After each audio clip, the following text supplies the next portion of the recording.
My name is Megan Edelman. I graduated in 2011 from the University of Pennsylvania.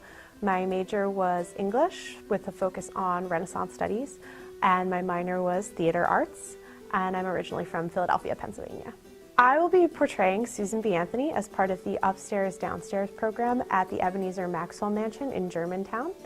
It's a program that deals with Victorian women in Germantown and also in other parts of the world and the area, and it's a reading of the Declaration of the Rights of Women of the United States that she read on the 100th anniversary of the nation on July 4th, 1876 on the steps of Independence Hall. So Susan B. Anthony was, well, the major thing from Susan B. Anthony is she was a leader of women's suffrage during the 19th century. So she was born to a Quaker family in Rochester, New York, and she grew up believing in equality for everyone, and very much in good Quaker fashion.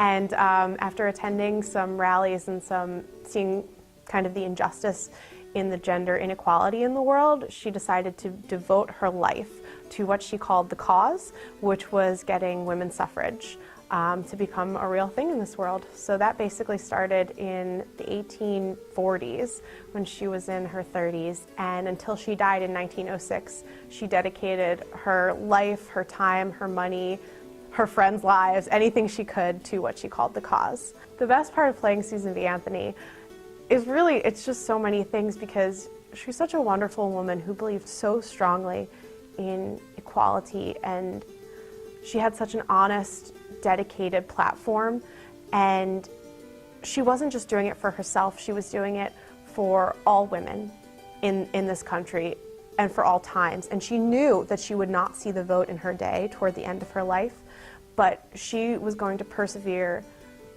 until she couldn't stand, until she couldn't breathe, until she couldn't talk anymore. Her last public words were, "Failure is impossible."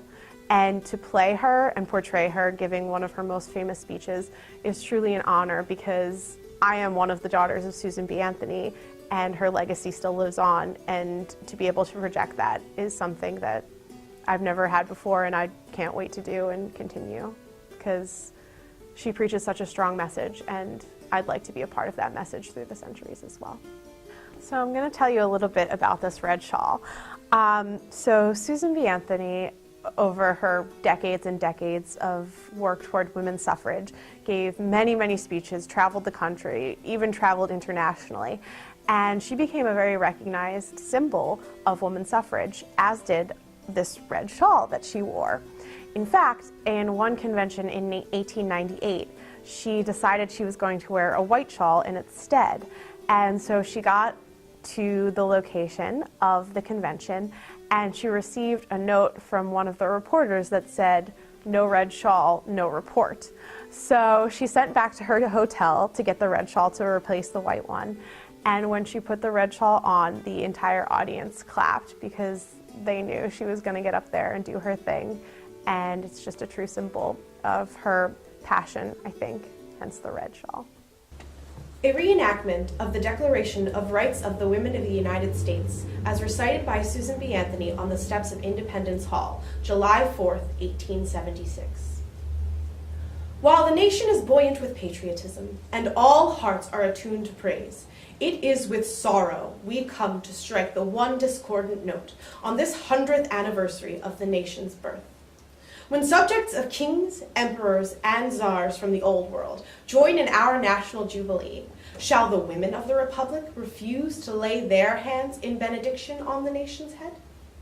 Surveying America's exposition, surpassing in magnificence those of London, Paris, and Vienna, shall we not rejoice at the success of the youngest rival among the nations of this earth? May not our hearts, in unison with all, swell with pride at our great achievements as a people? Our free speech, free press, free schools, free church, and the rapid progress we have made in material wealth, trade, commerce, and the inventive arts? And we do rejoice in the success thus far of our experiment of self-government.